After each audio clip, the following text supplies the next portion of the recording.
Welcome to Secco Boops, the podcast created by Ben, Moiz, and Sneh and powered by Cyber Viewpoint. Welcome to another deep dive of Cyber Viewpoint Originals, the forum where we decode modern cybersecurity strategies and real-world defenses for today's digital world. In this deep dive, we're tackling one of the biggest, most misunderstood topics in security, zero trust.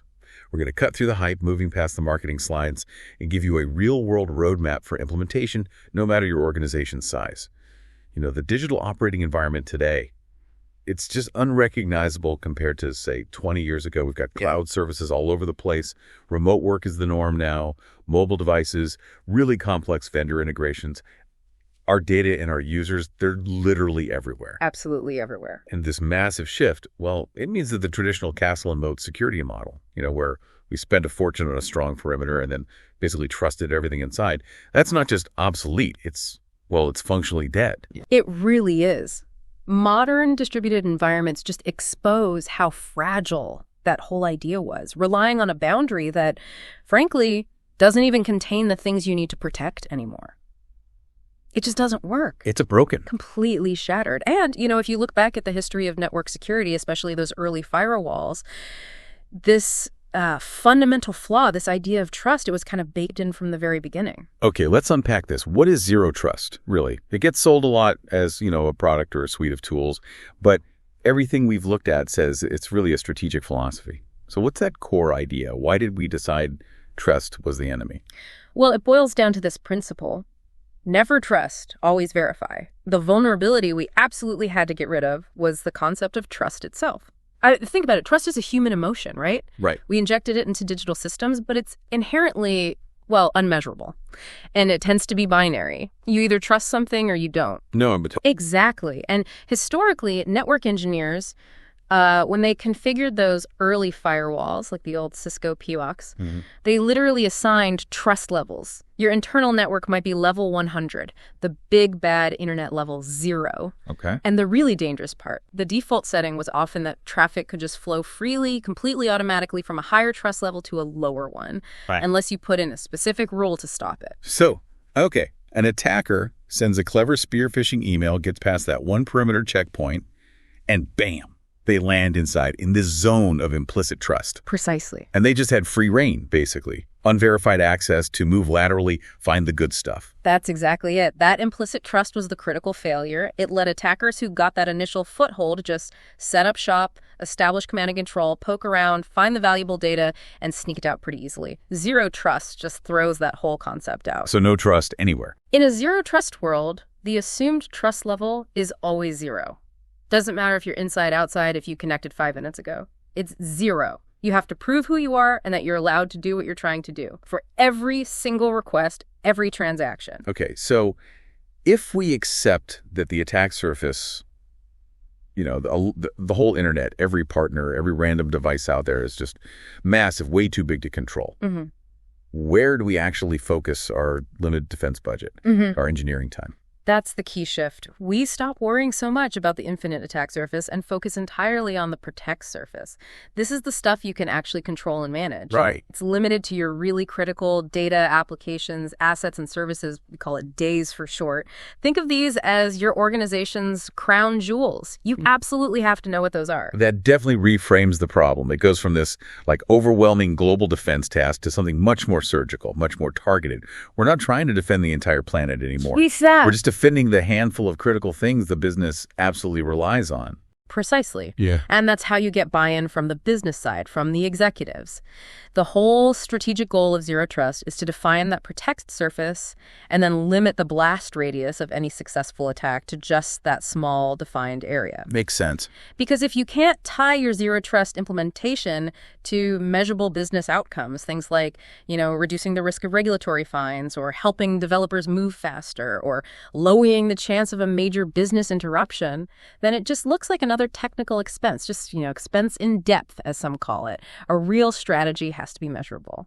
So the strategy has got to be anchored in what the business actually needs. Our sources really hammered home 4 crucial design principles here.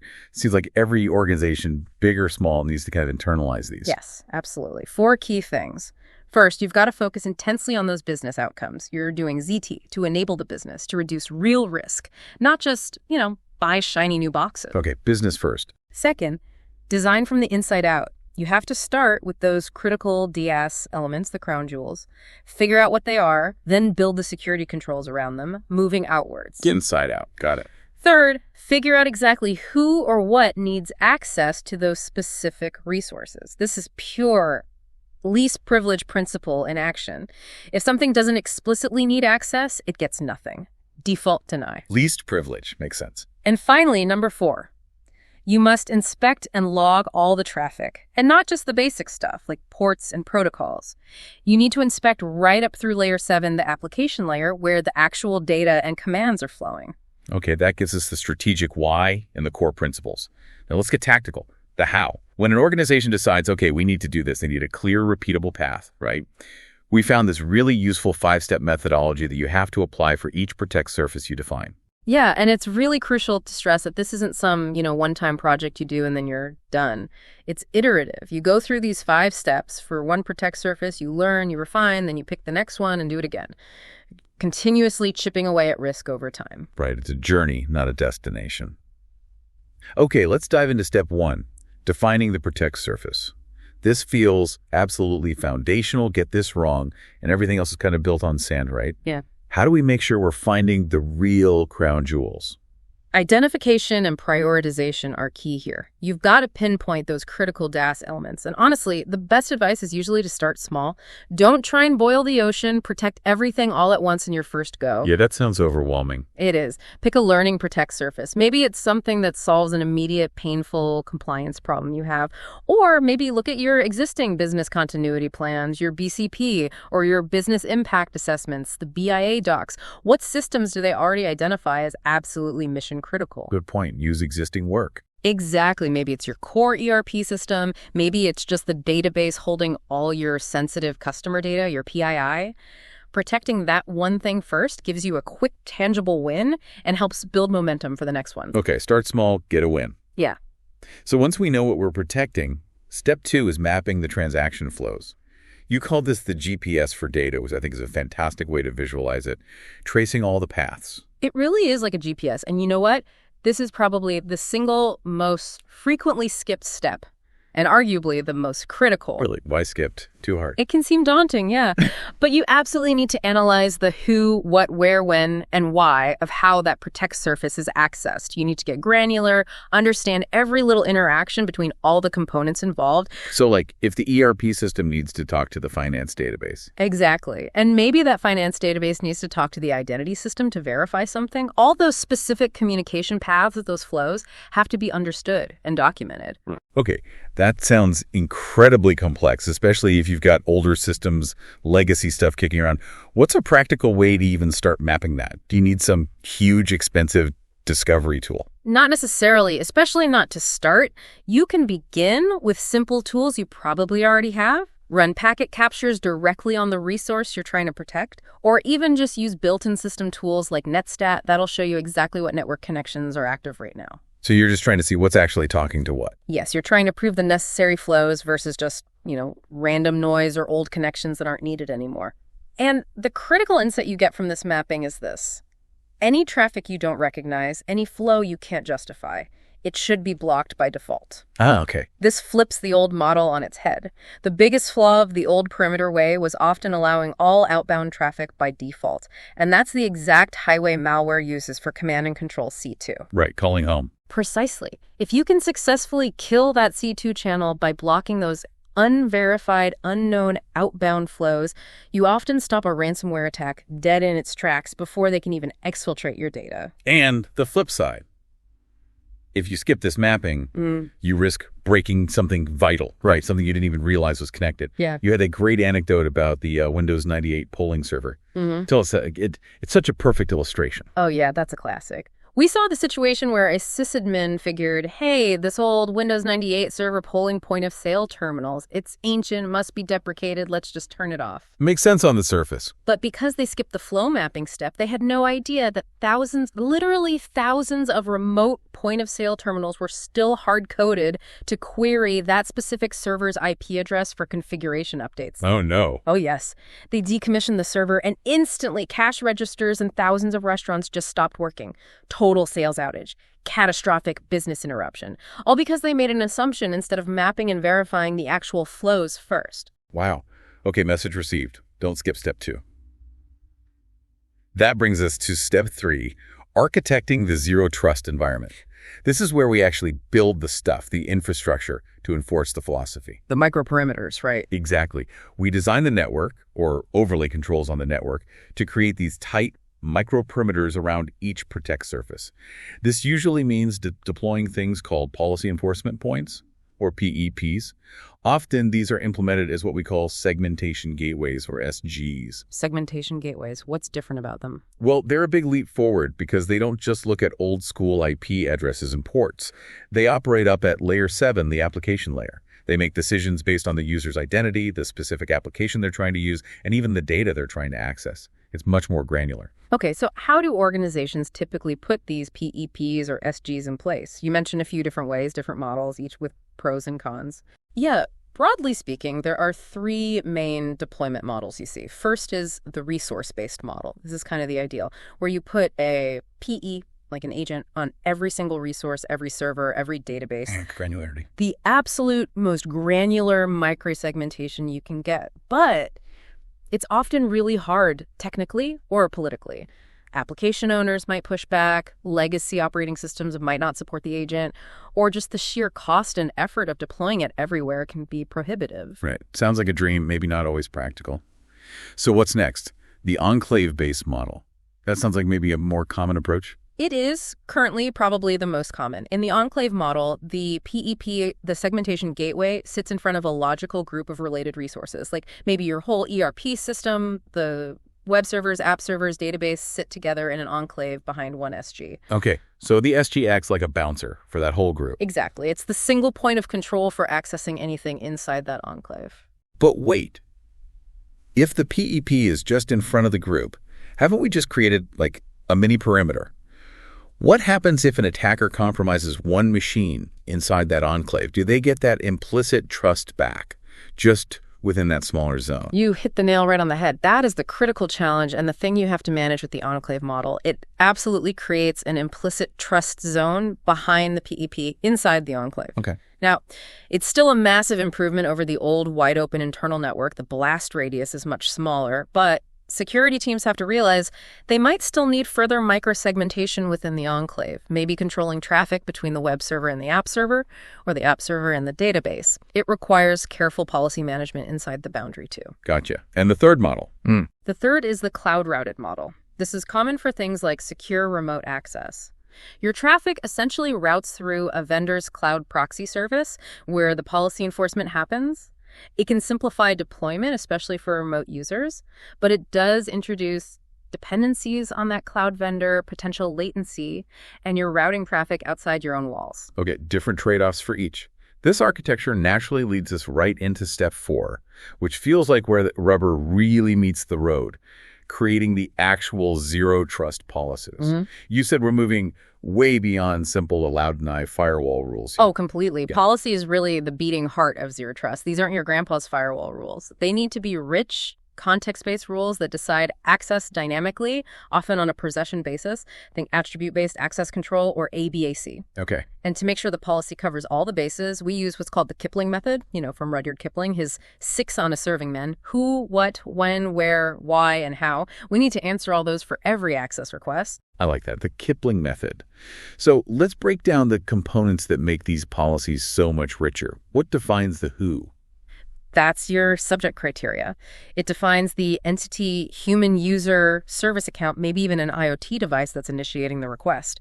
And crucially, the policy has to talk directly to your identity system, your IAM. So the subject isn't just like an IP address, it's dynamic. It might be any user who is a member of the Active Directory group Project Everest, or the specific service account named Billing Sync Prod. Identity driven. Got it. Next, the action. That's what are they allowed to actually do? Exactly. And again, we move beyond just layer 4 ports like TCP 80 or 443.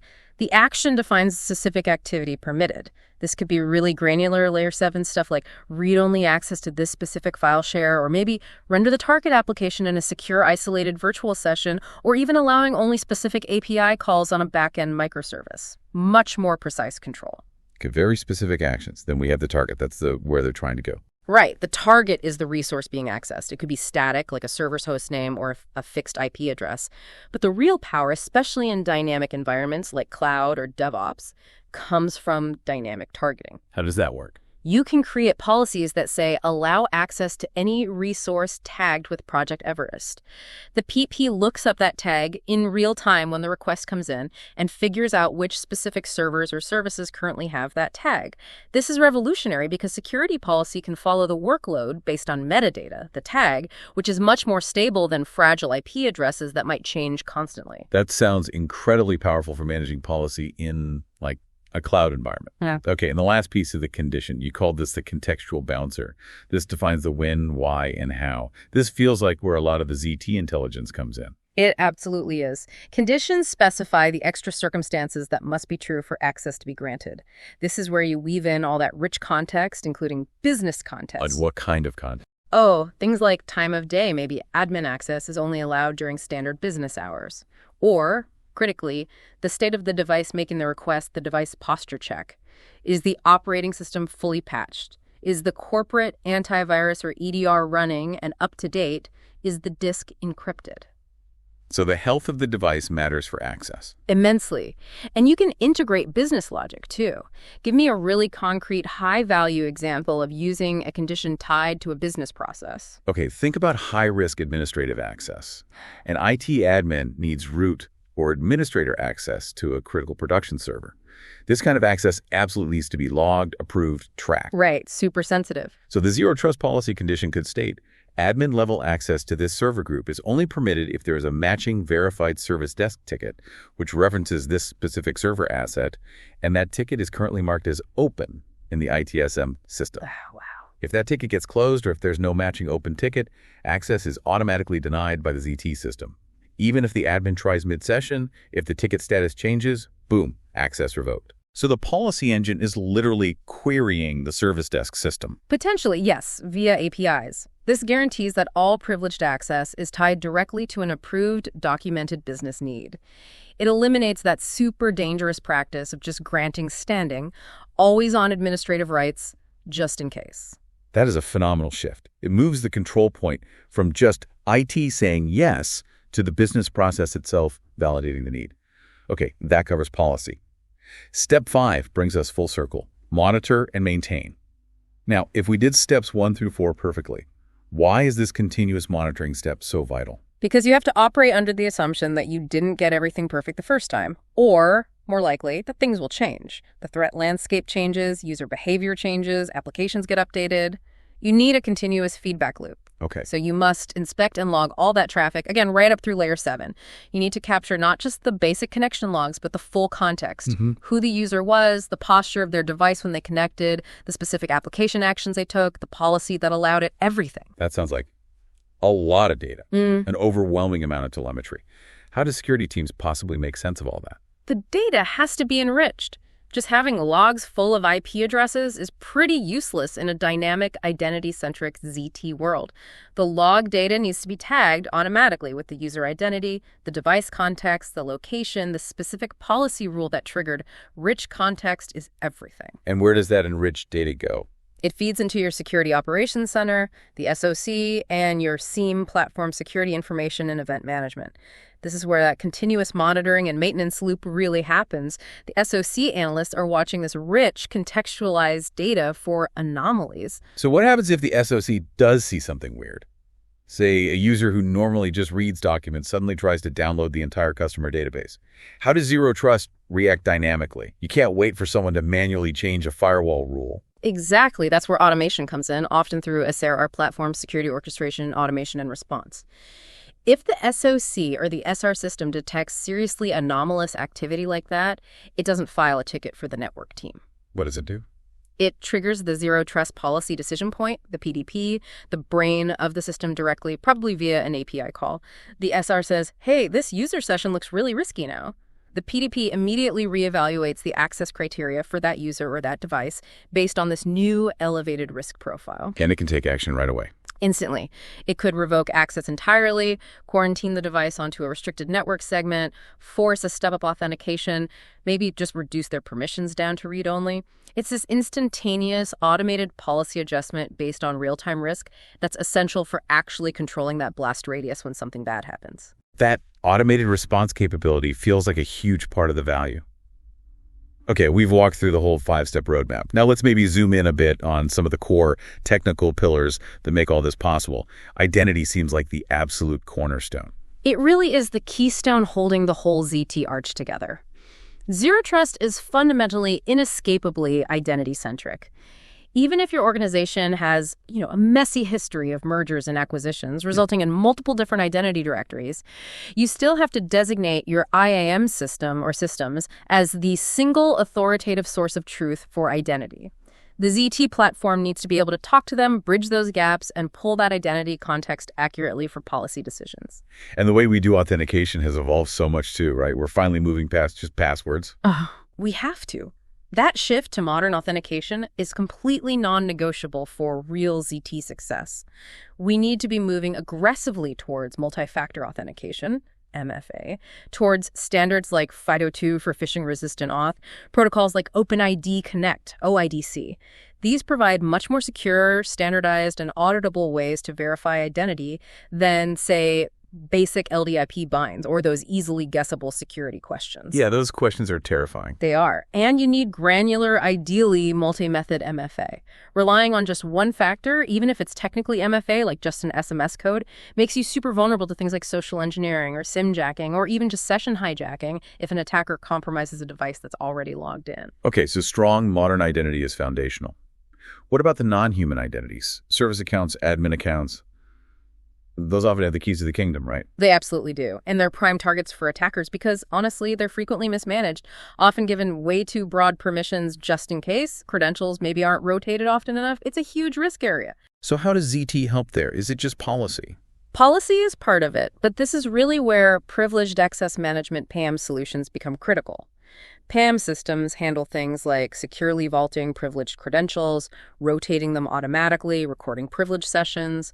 These PAM tools must be tightly integrated with your zero trust policies. How does that integration make things better than just having a standalone PAM tool? It connects the permission from PAM with the policy enforcement from ZT. So, for example, the PAM vault could be configured so it will only release the highly privileged password or SSH key after the zero trust PEP confirms that the requesting user meets all the necessary policy conditions, maybe, including that open service desk ticket check we talked about earlier. So ZT gates the release of the credential from PAM. Exactly. And furthermore, the ZT system could dynamically trigger session recording via the PAM tool only when a privileged session is initiated and verified by policy. This gives you complete auditability, non-repudiation for those sensitive actions, and ideally, the credential itself never even needs to touch the administrator's potentially less secure desktop machine. It stays vaulted. That's a very powerful combination. Okay, shifting gears to the network and device layer. How does ZT fundamentally change network access thinking, especially with this idea of microsegmentation? Well, traditional network security was really coarse-grained, right? You put someone in a VLAN and maybe they could reach hundreds of servers on that VLAN. You trusted the network segment. Microsegmentation, enforced by those PEPs or SGs, lets us apply those fine-grained identity-centric controls, that layer 7 context we talked about, right down at the network connectivity level. So you're controlling not just if they connect, but how. Precisely.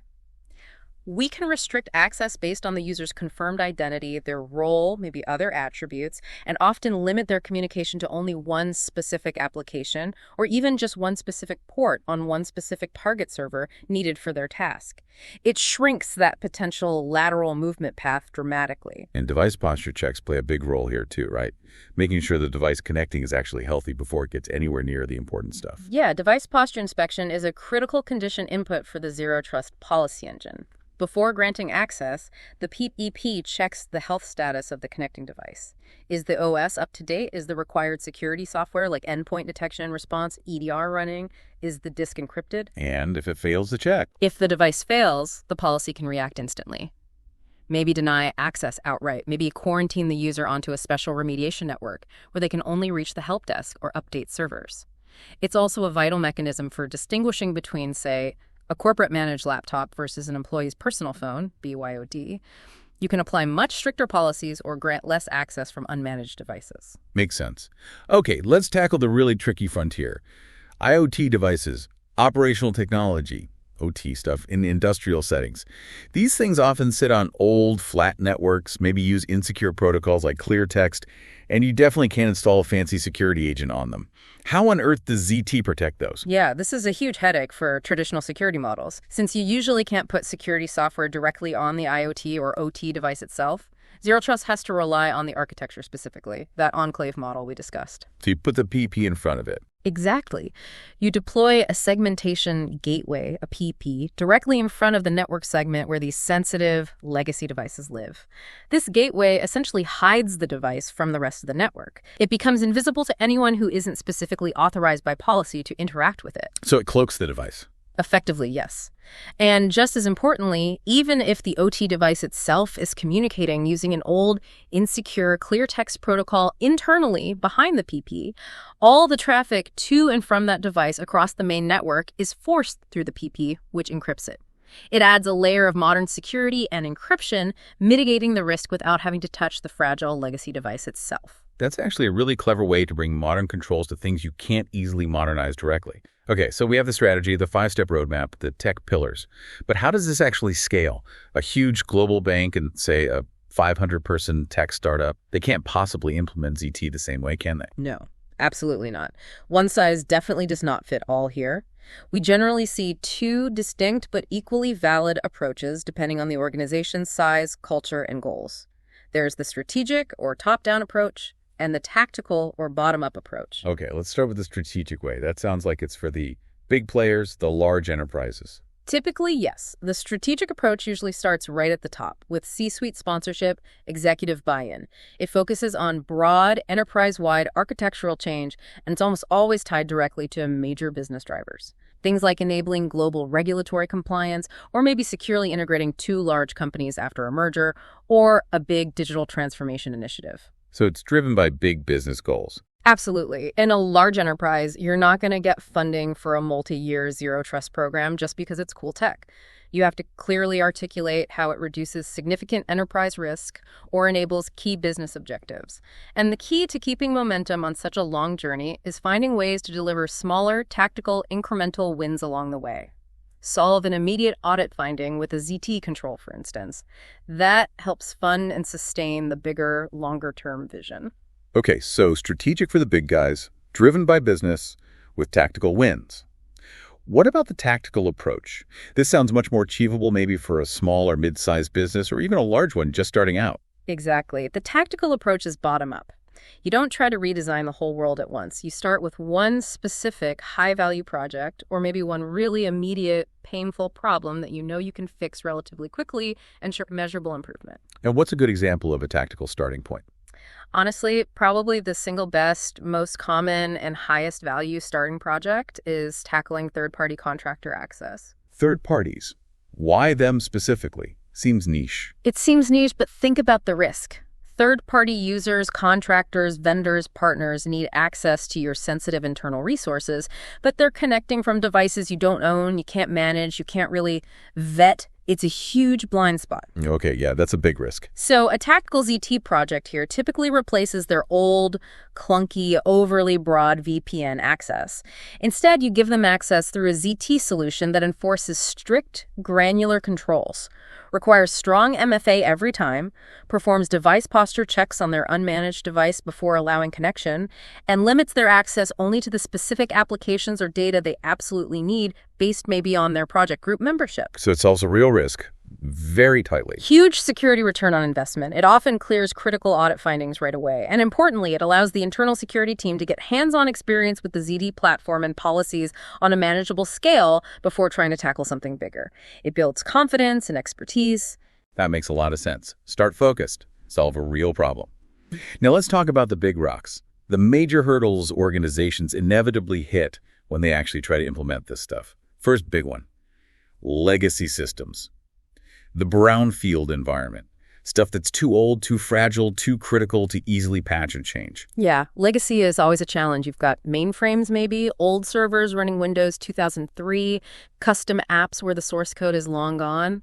These things often can't support a modern ZT agent or client software directly. So are they just left out, hopeless? Not at all. This is where that architectural approach, specifically the enclave model, comes back into play. Yeah. You protect these legacy systems by putting them behind an enclave PE, a segmentation gateway. The SG acts as the modern front door. Precisely.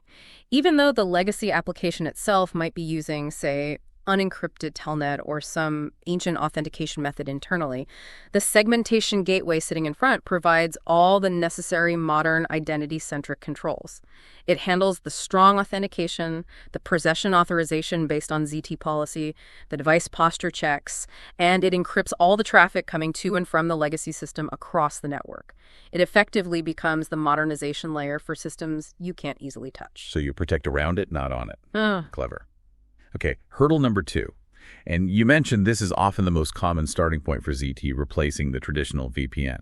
We hear the VPN is broken all the time. Yeah. But structurally, why is the VPN fundamentally incompatible with a zero-trust philosophy? It's broken in a few key ways, really. 4 main reasons. First, VPNs tend to operate in a silo. They provide network connectivity, but often without real context. They don't integrate well or easily with modern identity providers or device posture assessment tools needed for ZT policies. Okay, siloed. Second, and this is huge, they typically grant overly broad network access. Once you authenticate to the VPN concentrator, you're often effectively on the internal network, may be able to reach vast segments, far more than you actually need.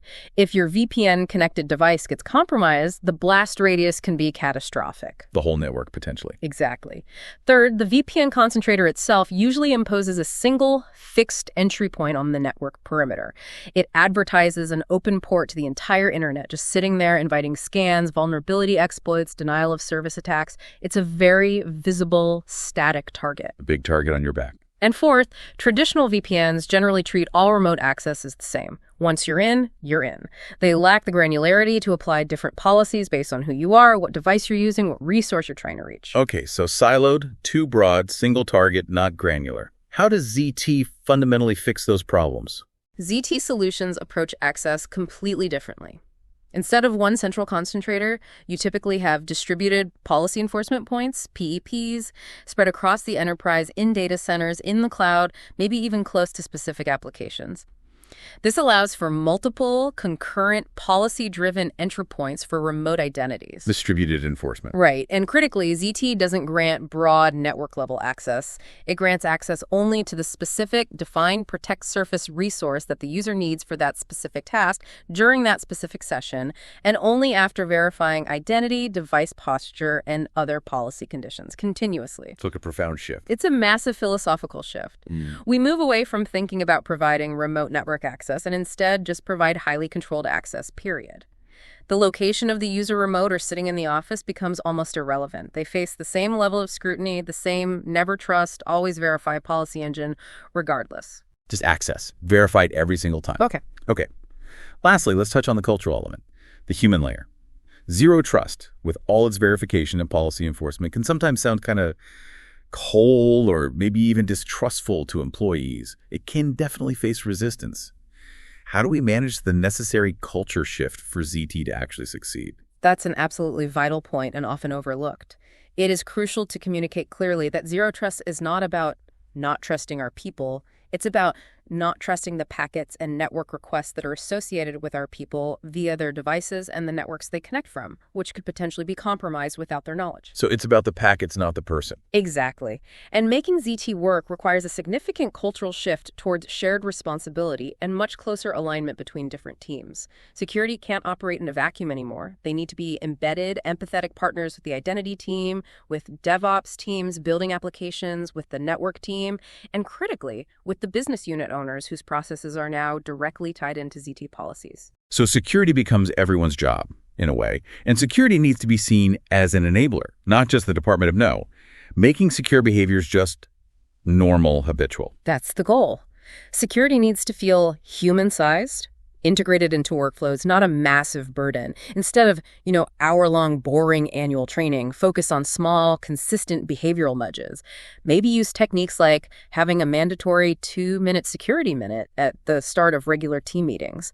Keep risks and best practices top of mind in small doses without derailing productivity. Building that collective sense of security ownership is ultimately the secret sauce for making zero trust sustainable long-term. That makes perfect sense. Okay, this has been an incredibly thorough journey. We've covered the strategic why, the philosophy, the detailed tactical how with the 5 steps, scaling, hurdles. Let's try and boil it down. What are the key actionable takeaways for our listeners? If they're thinking about this, what should they actually do tomorrow? Well, the absolute main thing to remember is that zero trust isn't a product you buy off a shelf. It's a strategy. It's a journey of continuous improvement and risk reduction. But it provides a concrete, measurable methodology, those 5 steps, that lets you gain incredibly fine-grained, layer 7 control over access to your most critical assets, your protect surface. So if someone walks into work tomorrow, inspired by this, what's the single most important first action they can take to actually start this journey? Not just think about it, but start it. Start by doing that internal homework. Conduct that assessment. Identify your most critical day's components, your crown jewels. Maybe pull out those BCP or BIA documents like we talked about to find your very first small, manageable protect surface. Find the first crown jewel. Exactly. Then look for those areas of highest risk or immediate tangible pain. Is it managing third-party access securely? Is it finally getting rid of that creaky old VPN? Pick one of those tactical wins. Focusing on that first will give you momentum, build experience, and often help justify funding for the broader strategic journey ahead. Excellent advice. Start small, focus on risk, define the jewels. Okay, and for a final thought for everyone to chew on after this, if the core zero trust philosophy is never trust, always verify when it comes to network packets and access requests, maybe take a step back and consider how that same principle could apply elsewhere. What about the data sources you rely on every single day to make critical business decisions? Do you implicitly trust them? Or do you actively verify the source, the context, the integrity of that information before you act on it? That kind of critical thinking, applied broadly, well, that's arguably the highest extension of the zero trust strategic mindset. That's a powerful thought. It's about applying that verification mindset beyond just the network. That wraps up this deep dive of powered by a Cyber Viewpoint. If you enjoyed this deep dive into zero trust, stay tuned for more deep dives where we unpack the most effective strategies shaping modern cybersecurity. Until next time, stay vigilant and verify everything.